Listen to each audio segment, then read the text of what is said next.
আমার দিয়া বাতাস, আমার দিয়া নদীর পানি। বান্দা আমি আল্লাহ তোকে এত নিয়ামত দান করলাম, ডানে আমার নিয়ামত, বামে আমি আল্লাহর নিয়ামত, সামনে আমি আল্লাহর নিয়ামত, পিছনে আমি আল্লাহর নিয়ামত। আমি আল্লাহ দিয়া সূর্যের আলো, আমি আল্লাহর দিয়া চাঁদের আলো, আমি আল্লাহর দিয়া বাতাস, আমি আল্লাহর দিয়া নদীর পানি। আমি আল্লাহ তোকে এত নিয়ামত দান করলাম। ওর যুবক, ফুলবাড়িয়ার যুবক, পাও দুইটা আগাইয়া দেও, তোমার পাই ধরিয়া বলি রে বান্দা, পাই ধরিয়া বলি রে বাবা, আর কোনদিন নামাজ ছাড়িও না, আমার আল্লাহর সাথে না বারমানি কইরো না। আল্লাহ কয় বান্দা তুই তো নিষ্ঠুর হইলি, আমি আল্লাহ যে তোকে এত এত নিয়ামত দান করলাম রে বান্দা, আমি আল্লাহ তোকে এত এত খবর নিলাম, বান্দা তুই আমাকে ভুলিয়া গেলি। ওই যে তাকাইয়া দেখ, একটা সন্তান যখন তার মায়ের গর্ভের ভিতরে থাকে, তুই যখন তোর মায়ের গর্ভে ছিলি, ওরে যুবক, ও নবীর উম্মতের আশিকের দল, আমি আমার মায়ের গর্ভ থেকে বেরাইছি, তোমরা তোমার মায়ের গর্ভ থেকে বেরাইছো। ও যুবক, আজকে শুনিয়া নেও, আল্লাহ ডাকতে কয়, তুই যখন তোর মায়ের গর্ভে ছিলি, তোর মায়ের গর্ভে থাকাকালীন আমি তোকে খাওয়াইলো কে? তোর বাবাও তোর খবর নিল না, তোর দাদাও তোর খবর নিল না, তোর ভাই তোর খবর নিল না। আমি আল্লাহ এত দয়ার, আমি আল্লাহ ভেবেছি ও বান্দা তুই তোর মায়ের ভিতরে খাইবি কি, তুই তোর মায়ের ভিতরে বাঁচবি কেমনে?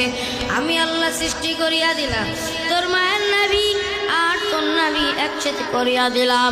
তোর মা যে খাবারটা খায়, তুই তো খাবার খাইতে পারস না রে বান্দা।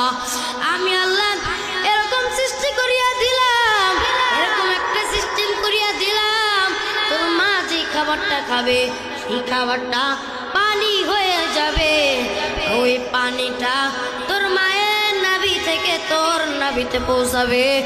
আর অন্যই তোর বান্দা আমি আল্লাহ এরকম ভাবে সৃষ্টি করেছি, তোর মায়ের নাভি থেকে তোর নাভির ভিতরে যে পানিটুকু যাবে, ওই পানি খেয়ে খেয়ে তুই তোর মায়ের গর্ভের ভিতরে বড় হবে।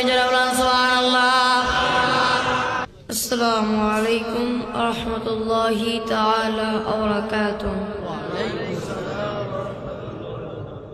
সালামটা মনের মতন হলো না, আবারও সালাম দেব, আপনারা সকলে সালামের জবাবটা দেবেন।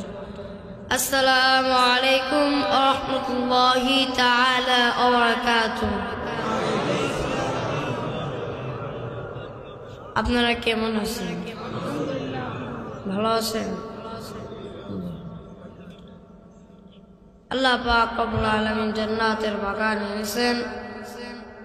মহান আল্লাহ পাক রব্বুল আলামিন নিশ্চয় আমাকে আপনাকে ভালোবাসেন।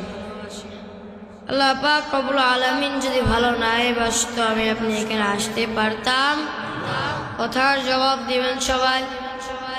যদি আপনার কথার জবাব না দেন, আমার বয়ানে অনেক ডিস্টার্ব হবে, বয়ানে অনেক সমস্যা হবে। আল্লাহ পাক রব্বুল আলামিন আমাদের সকলকে কবুল করুক। সকল বলে আমিন, আরো জোরে বলে আমিন। আল্লাহ যে এখানে এনেছেন, এটা খুশির বিষয় নাকি খুশির বিষয় না? তাহলে আল্লাহ পাক রব্বুল আলামিন যে একটা জান্নাতের বাগান এনেছেন, এই জন্য মহান আল্লাহ পাক রব্বুল আলামিনের দরবারে শুকরিয়া আদায় করে আলহামদুলিল্লাহ।